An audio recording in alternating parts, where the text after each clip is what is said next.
रामायण में भगवान श्री राम की केवल कथा ही नहीं है, बल्कि उसमें एक आदर्श जीवन का सार है, एक मर्यादित जीवन जीने की सीख है। उसमें अधिकार की बजाय कर्तव्यों पर जोर दिया गया है। रामायण में हम जानते हैं कि भगवान श्री राम को माता सीता का वियोग सहना पड़ा था, लेकिन यह वियोग उन्हें एक श्राप के कारण सहना पड़ा था। वह श्राप किसी और ने नहीं बल्कि देव ऋषि नारद मुनि ने दिया था। इससे संबंधित एक रोचक कथा है जो इस प्रकार है। एक बार नारद मुनि को अपने ब्रह्मचर्य पर अहंकार हो गया। इस अहंकार को उन्होंने भगवान शिव के समक्ष प्रकट किया। उन्होंने महादेव के समक्ष यह कहा कि मेरा ब्रह्मचर्य इतना अटूट है कि इसे स्वयं कामदेव भी नहीं तोड़ पाए।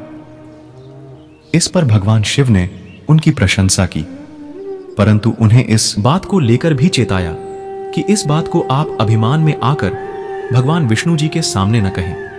परंतु देवर्षि नारद नहीं माने और वे भगवान विष्णु जी के सामने अपनी इस बात को गुणगान करने लगे। जगत के पालनहार भगवान विष्णु उनके अहंकार को समझ गए। उन्होंने उनके इस अहंकार को तोड़ने की रचना एक माया के रूप में रच डाली। दरअसल विष्णु जी से भेंट करने के पश्चात जब वह वापस जा रहे थे तो उन्हें रास्ते में एक सुंदर महल दिखा।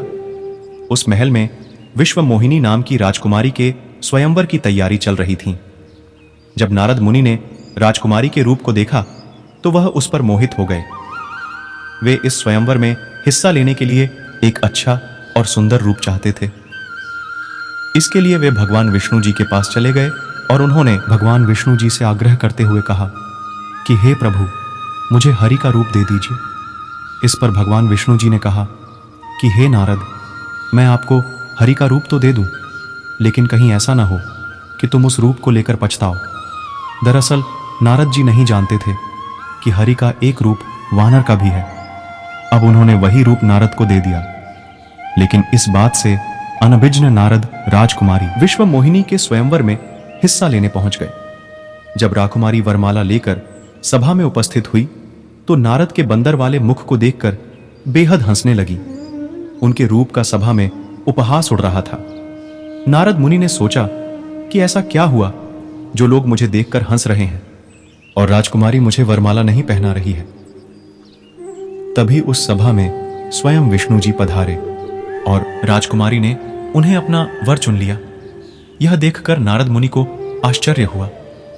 उन्होंने पहले तो अपना चेहरा पानी में देखा। अपना बंदर वाला चेहरा देखकर वे बेहद क्रोधित हो गए। ऐसे में उन्होंने क्रोध में आकर विष्णु जी को यह श्राप दे दिया कि जिस तरह से मैं स्त्री के लिए तड़पा हूं, वैसे ही आप धरती पर अपनी स्त्री के वियोग में तड़पेंगे और उस समय वानर ही आपकी मदद करेंगे।